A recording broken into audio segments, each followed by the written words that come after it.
de los procesos mórbidos. Es necesario saber cómo se mueven, cómo se comportan, cómo se expresan estos procesos mórbidos de respiración.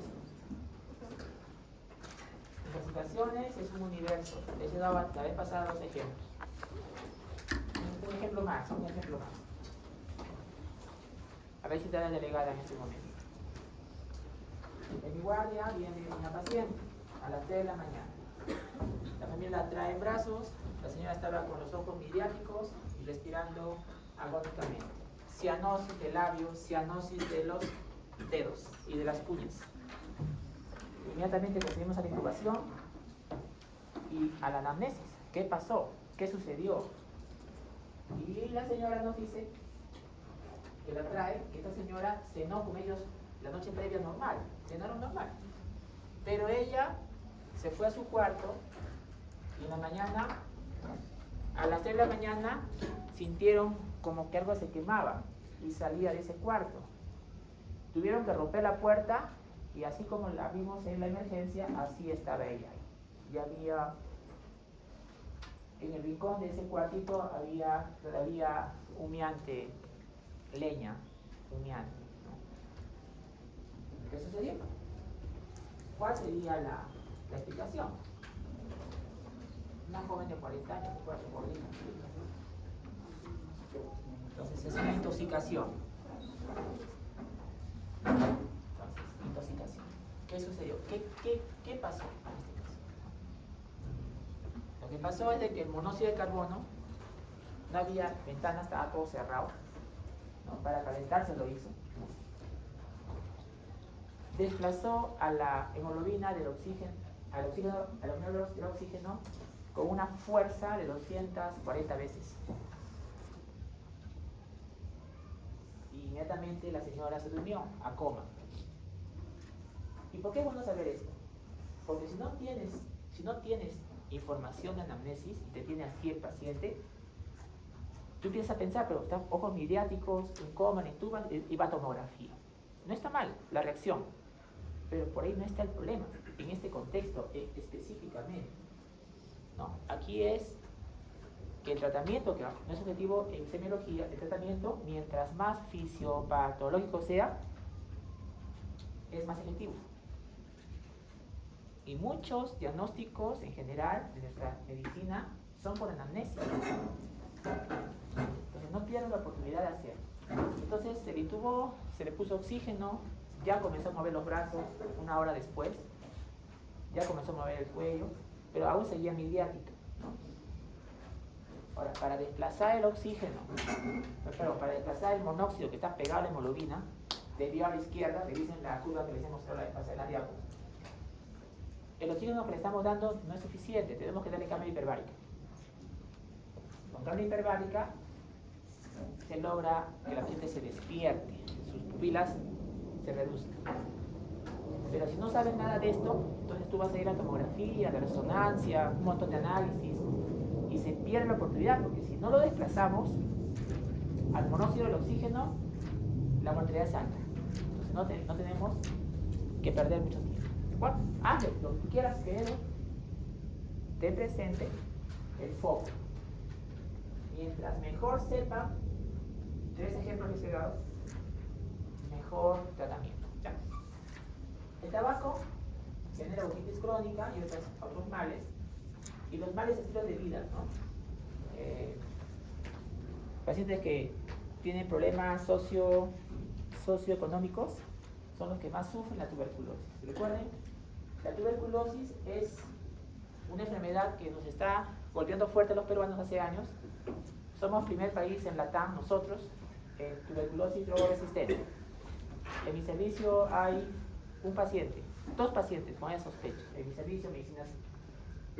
Y somos segundo país en Latam en carga de TB, o sea, después de Brasil. Pero recuerden que Brasil tiene más o menos 7 veces más población que nosotros. O sea, también somos campeones en carga, hablando de ajuste poblacional, ¿no?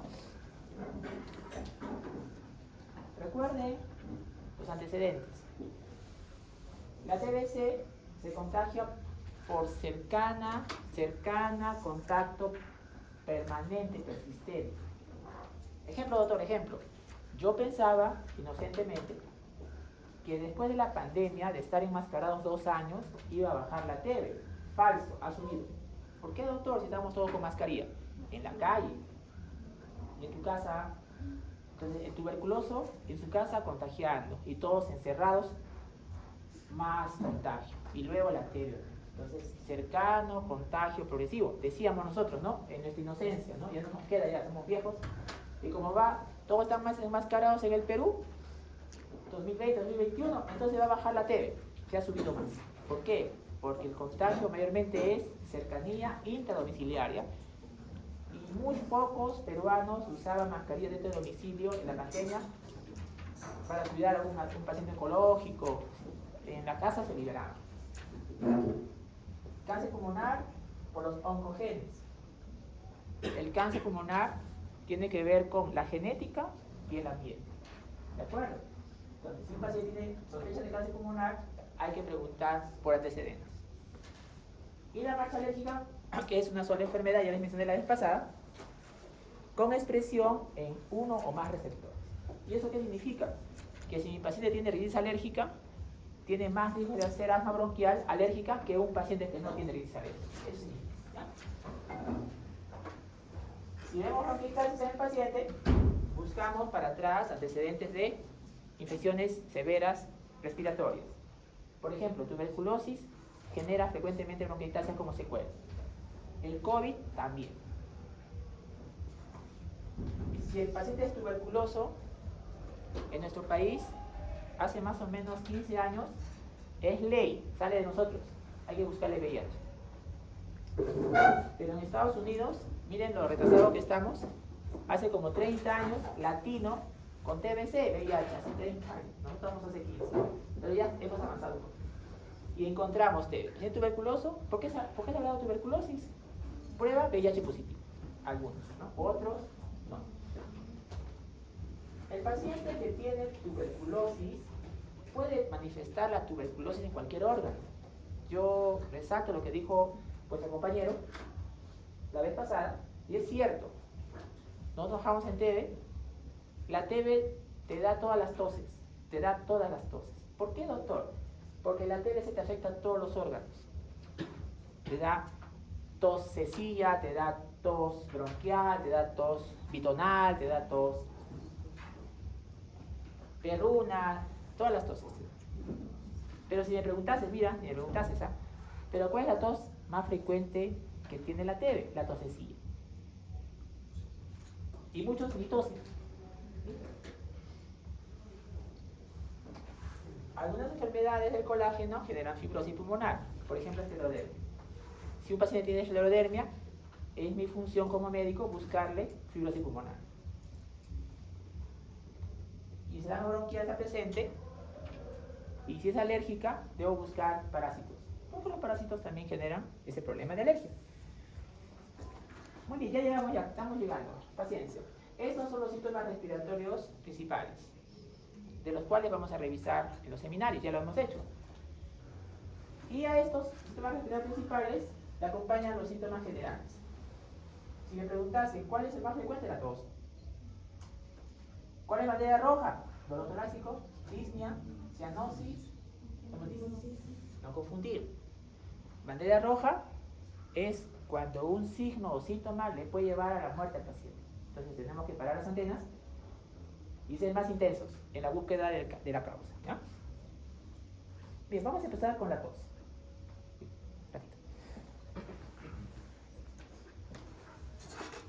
No, según el sílabus me corresponde dolor torácico. Disculpe. Una error.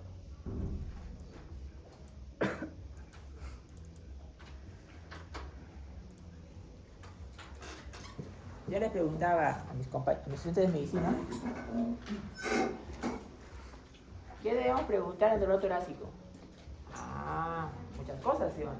¿Y cómo recordar lo que tengo que preguntar para saber la causa? Alicia M, pues, ¿no? Está en Argentina, muy bien. Pero mejor Alicia P. Es un acróstico que te dice lo que debes preguntar. Ya. Doctor, ¿es suficiente que yo le diga así de memoria lo que debo preguntar? No es suficiente. ¿Por qué no es suficiente? Porque tengo que verte en un paciente real o simulado como estás preguntando. Y si llegas al diagnóstico, estamos estudiando. Eso es el objetivo. Así debe ser. Y así lo haremos.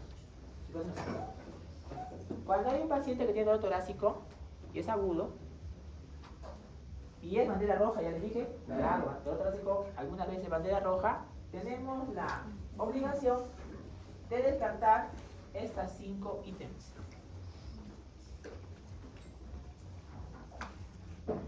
¿Y cómo voy a saber qué es esta o las otras? Con Alicia Peca. Algunas salen del curso. Síndrome coronario agudo, es lo primero que pensamos cuando hay un dolor torácico, agudo. De un infarto. ¿Cómo es la Alicia Peca? En principio, un recordario. Alicia Peca son 10 ítems que debo recordar. Antigüedad, localización, intensidad, carácter, irradiación, atenuación, periodicidad, evolución, concomitancias y analgesia. Con eso yo puedo acercarme al diagnóstico que debo descartar. Síndrome coronario, dolor opresivo, retroesternal, 10/10, que se irradia al brazo izquierdo, acompañado de síntomas neurovagales. Por ejemplo, sensación de vaído, sensación de muerte, diaforesis fría, palidez, náuseas, vómitos, síncope, desmayos, lipodías. Disección de aorta. Disección de aorta, el dolor es como un dolor de diente, pero en el pecho. Un dolor, le llaman terebrante, que se irradia a la espalda. Es tan intenso el dolor que el paciente hace síncope. Entonces, cuando llega la emergencia, ya vienen síncope. Neumotoras de tensión, ya les mencioné la vez pasada la triada. La triada es IPA. Disminución de movimiento vesicular de afecto, timpanismo, disminución de presión total y relación. Está en la gente. Con memoria pulmonar les dije que es una triada. Clásica triada. Dolor torácico, disnea, neumotis. Acá una observación. Cuando yo les hablo de triada, aquí triada y acá triada, no significa que las 3 tienen que estar. No, sino que te ayuda como un recuerdo de que lo que debes buscar. Ya. Y que puedes tener neumotora solo con dolor torácico, y una de las 3 que he mencionado, deriva. De neumonía pulmonar, lo que más en la práctica vemos es que tenga dolor de pecho y disnea. Cuidado. Taponamiento cardíaco es cuando el pericardio se llena de líquido y no posibilita que el corazón se expanda. Triada. Corazón quieto, pulso paradójico y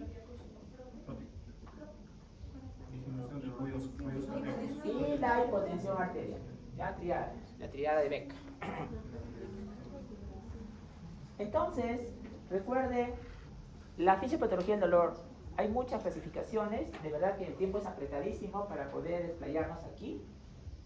Recuerden que hay dolor visceral, somático, referido, neuropático y psicógeno. Nosotros tenemos que recordar que algunas estructuras orgánicas tienen irradiación.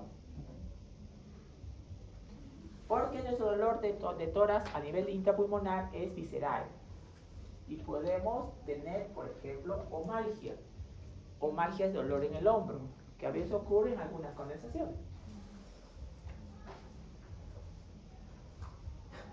Cuando era residente hace más de 20 años, recuerdo que un paciente había venido con una ecografía abdominal, en la cual decía cálculos en la vesícula.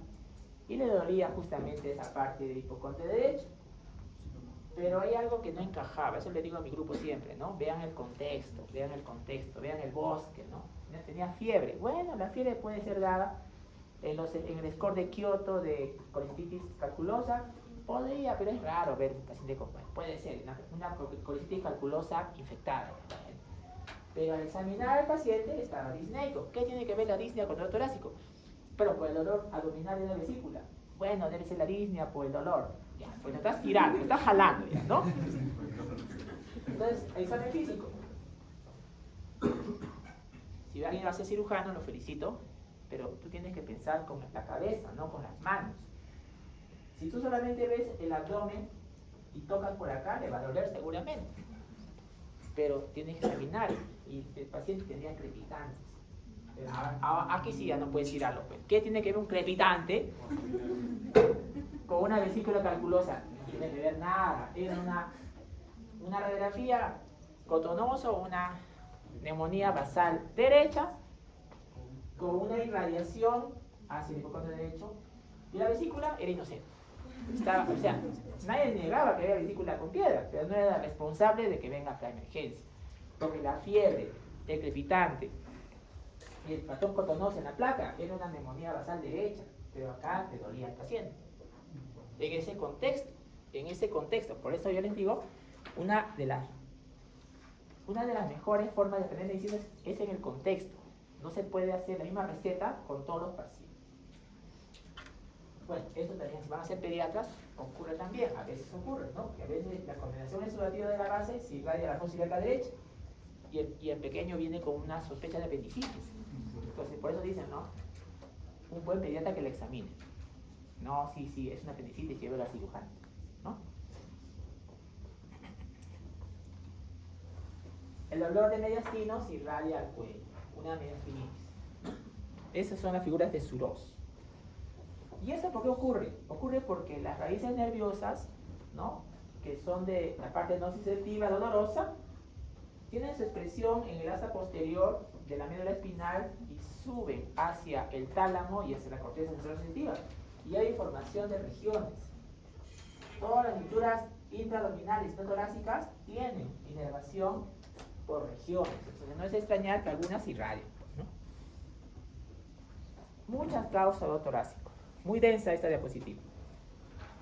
Este es dato de cuando ustedes tengan un dolor torácico, tienen que revisar las características de Alicia-Peca y poder llegar a un diagnóstico cercano.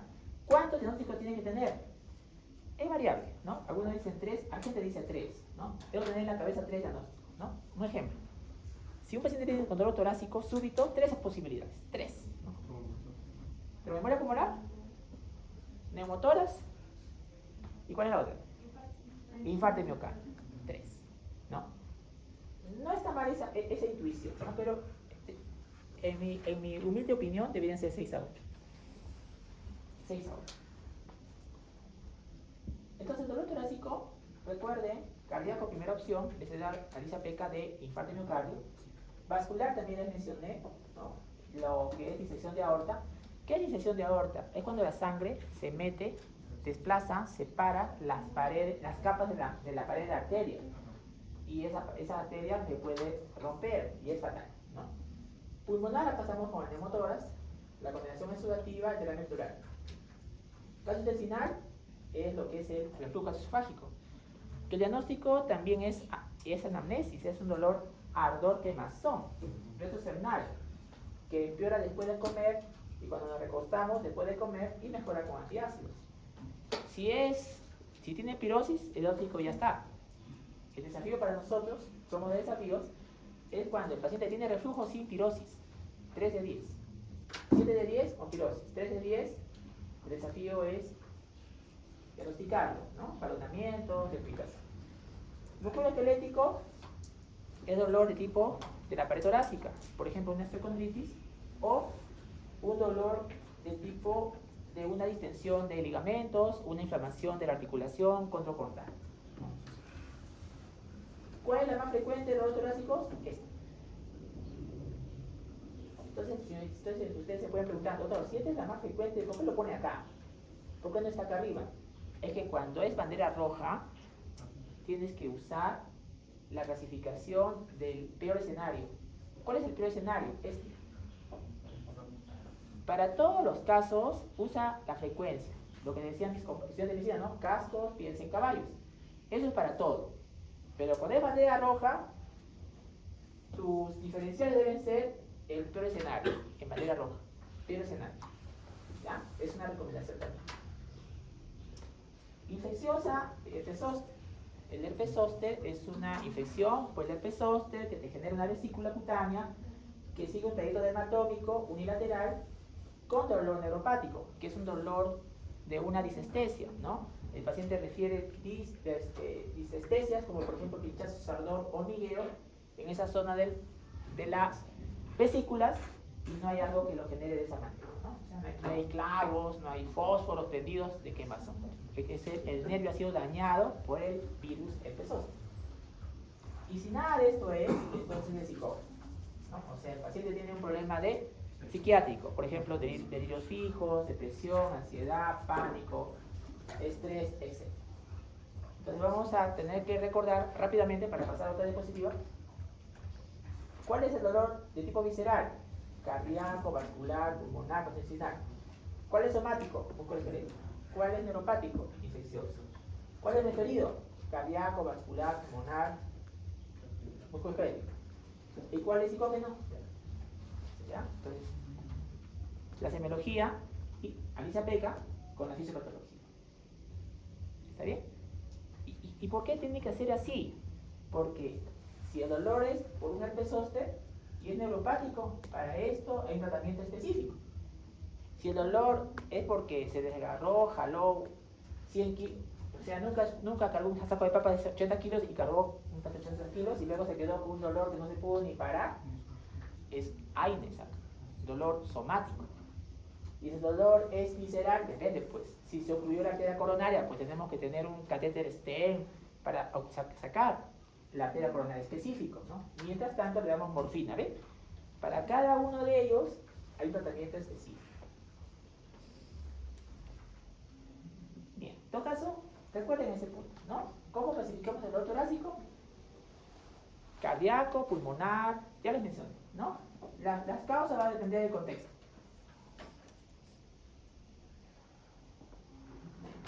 Diferenciales, muchos. Aquí tienen que valorar el caso por caso. Hay dolor torácico de tipo cardíaco típico, atípico, eso lo van con el cardiólogo.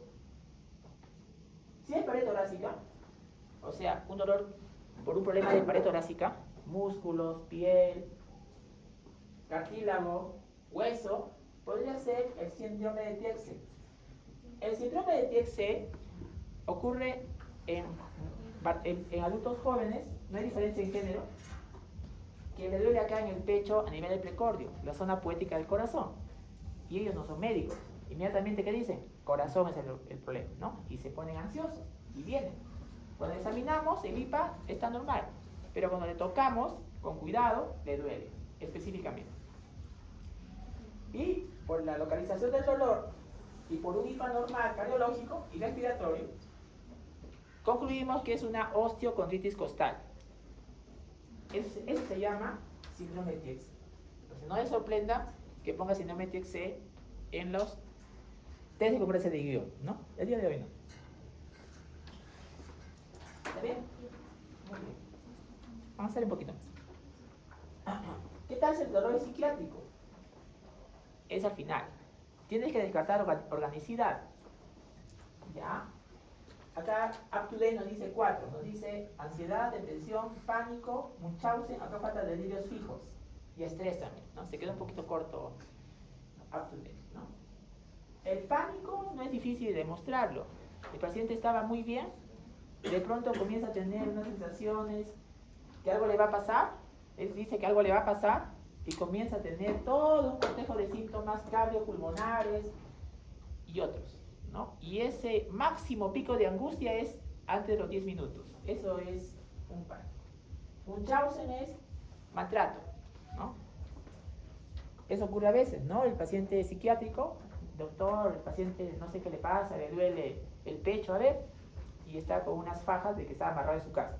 O sea, estaba amarrado con sábanas y se ve claramente acá el forcejeo del paciente, ¿no? Entonces, maltrato, ¿no? Entonces, Munchausen es maltrato. De varios tipos, físico, emocional, de privación, etc. Una palabra de los algoritmos. Yo pido a los grupos, si pueden, poner un algoritmo, un flujograma. ¿Cuál es la observación? Que a veces tu paciente no está en el algoritmo. Entonces, algunos detractores del algoritmo dicen, a veces los algoritmos son guías ciegos. ¿Por qué es guía ciego? Porque lo que estoy buscando en mi paciente no está en este algoritmo. Entonces, tener cuidado cuando uses el algoritmo. Tienes que estar seguro que es el contexto de tu paciente. Porque si no, ¿qué estás buscando? ¿No? Entonces, pero sí es útil, ¿no? ¿Cómo enfocas dolor torácico? Ya les mencioné. Esto es muy importante, ¿no? ¿Qué vas a preguntar? Eso me decían mis estudiantes de medicina. No, es una actividad que no pude realizar, el tiempo nos ganó. Doctor, ¿qué voy a preguntar si el simulador, le digo, ¿no? El paciente o el simulador te va a dar un diagnóstico. Tienes que preguntar para poder sospechar el diagnóstico. Bueno, ahí están en estas diapositivas las preguntas que me pidieron, ¿no? Otra vez up to date, ¿no? Confirmado. La causa más frecuente del dolor torácico es musculoesquelético. ¿Ya? Evitar cierre prematuro. ¿Qué es el cierre prematuro? Cierre prematuro es, ejemplo, ya tenemos un ejemplo, repito. Paciente caserito, ¿no? Es un paciente indigente que sirve para la emergencia por sus dolores, sus achaques, ¿no? Y otra vez viene el paciente. Otra vez, como la 7ª vez que viene el paciente, ¿no? Lo hidratamos y todo lo demás. Entonces, la 8ª vez que viene, es el caserito. Ya, no, ni siquiera le preguntas ya, ¿no? Pase, señor. Échese, subía, ¿no? ¿Para qué no le preguntas? ¿Quién te dice que no le preguntes? Infarto miocardio. Cierre prematuro. O sea, lo cerraste. O sea, no lo cierres. Si el paciente tiene un dolor torácico, hay que valorar todo lo que estamos diciendo, Alicia Peca. Así lo conozcas, infarto miocardio. Entonces, el que lo cerró prematuramente tuvo un error de exceso de confianza. ¿Está bien? No cerrar prematuramente los diagnósticos.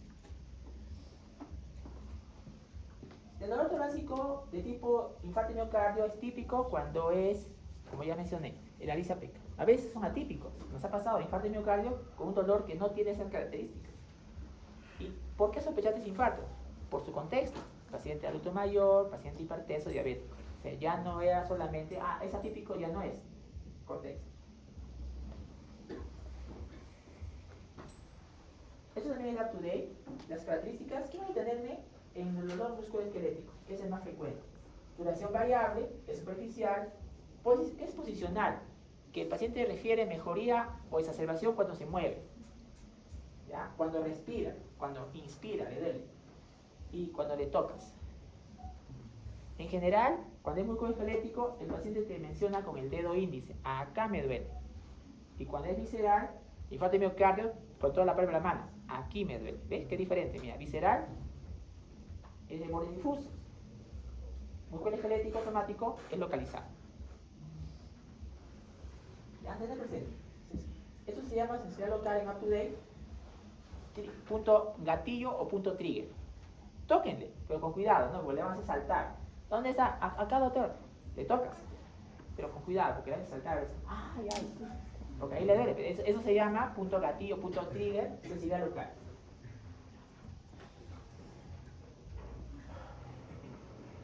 Y bueno, el dolor pleurítico, cuidado con dolor pleurítico. Cuidado con ese término, cuidado, escuchen. Dolor pleurítico es el dolor en punta de costado. Punta de costado. Cuidado, dolor pleurítico no significa que solamente problema de pleura lo genera. Miren las causas de up to date.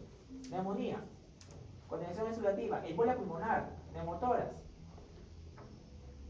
enfermedad inflamatoria, cáncer, músculo esquelético. O sea, el dolor pleurítico puede confundirles. Mejor digan punta de costado o puntada de costado. Mejor. Pero deben saber que es un sinónimo. No olvidar. ¿Qué pasa? ¿Cómo valoramos músculo esquelético? Valoramos con 4 maniobras. La más frecuente ya les mencioné. Tocar, sensibilidad local. Pero hay otras. Por ejemplo, la maniobra de cacareo, el desplazamiento horizontal y la maniobra de enganche. Acá, para que lo revisen up to date, es el 9TXC que ya mencioné. Hay otras. ¿No? Como ya les mencioné, enfermedades reumatológicas también lo generan. También valorar a veces las lumbalgias, el dolor dorsal bajo, ¿no? Y ustedes saben que la columna lumbar se mueve, el test de Schober, ¿no? Lo marcas con un lapicerito y luego le haces poner las manos en sus dedos de sus pies y debe moverse la columna lumbar. A veces no se mueve. Esta enfermedad es frecuente en mujeres de edad media. ¿Cómo te das cuenta? Viene la mujer en edad media, 40, 50 años, y te dice, doctora, me duele todo. Todo me duele. Entonces, mujer en edad media, fibromialgia. Entonces, agarras tu diapositiva y ves estos puntitos por la parte anterior y posterior, te pones los guantes y le tocas. ¿Cuántos puntos son? 18. Si 11 puntos tiene dolor, científicamente dices, tiene fibromialgia. O sea, no es muy difícil. Solo tener en su libretilla, esta plantilla. ¿Ya? ¿Cuáles son las maniobras que se hacen para dolor musculoesquelético? Ya les mencioné. Veámoslo mejor, ¿no? Maniobra del gallo, por atrás, manos en la nuca del paciente y lo vas hacia atrás, tira sus codos. Vas horizontal y enganche.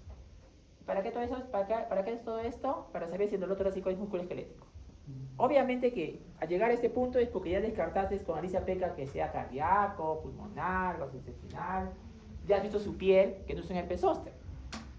Sería absurdo porque estés haciendo esto y después tiene un herpes zóster ahí florido, ¿sí o no? Eso pasa. Cuidado con los quechablantes, ¿ah? Calatéalo con cuidado. Si tienes un herpes zóster florido, estás haciendo esto. Es lógico, pues no. Esto es porque ya te pasa, ya has visto la piel, pero no hay nada que le explique, ¿no? Entonces ten cuidado con el quechua. Paciente quechablante. ¿Cómo va el quechua? ¿Todo bien? Tienen todavía 3 años para aprender si van a trabajar acá. Este es cómo se define pánico, que les mencioné, ¿no?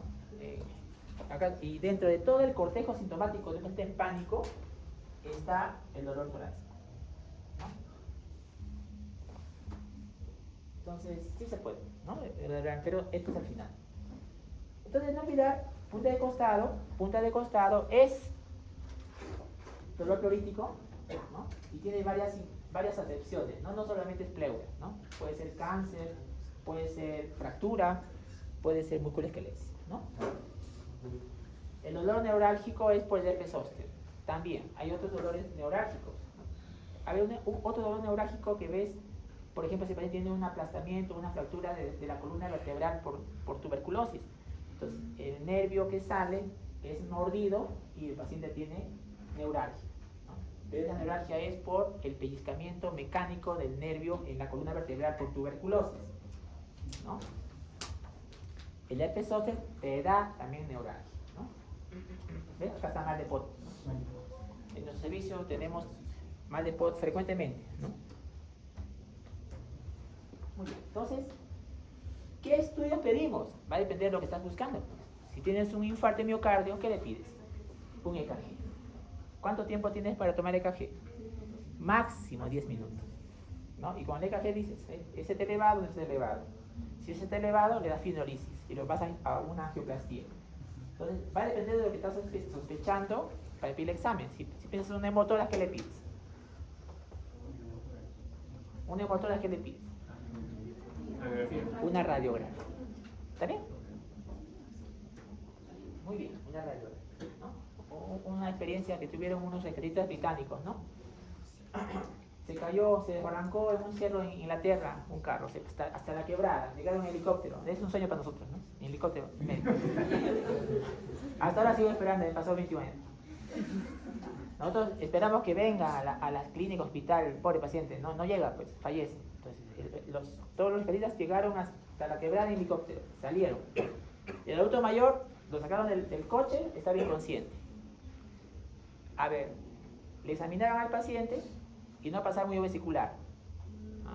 Mal de... ¿Cuál era? Neumotórax, ¿no? Lo percutieron y era timpánico. Estaba inconsciente. ¿Puede decir 33? No puede decir sí o no. ¿Está inconsciente? ¿Ya ves? Y tú puedes validar neumotórax, no puedes sí o no. A ver, pide una radiografía ahí, pues. Si está al costado de arriba en la quebrada. ¿Está bien? Entonces, timpanismo. En ese momento le hicieron el drenaje torácico, que mi grupo en la mañana vio. Drenaje torácico. Pero seguía desaturando. Entonces lo intubaron. Y lo subieron al helicóptero y lo llevaron a la ciudad. Entonces, tener presente, ¿no? Que según lo que tú sospechas, valoración. En eso es un extremo, ¿no? Ideal sería una imagen. Una imagen. Muy bien. Creo que ya puedo tomar el examen. Sí. Examen. Ya están todos. Qué bueno.